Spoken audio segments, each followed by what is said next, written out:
from the day one we created VSHR, we talk about creating the next generation medical professionals for Vietnam. Wherever we are, whatever we could not do, we want you guys to do. And that's why we do this scholarship program, GUP.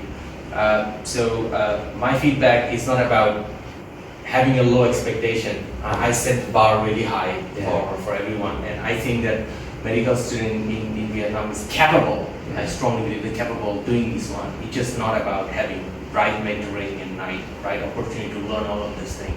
And we created this scholarship for that.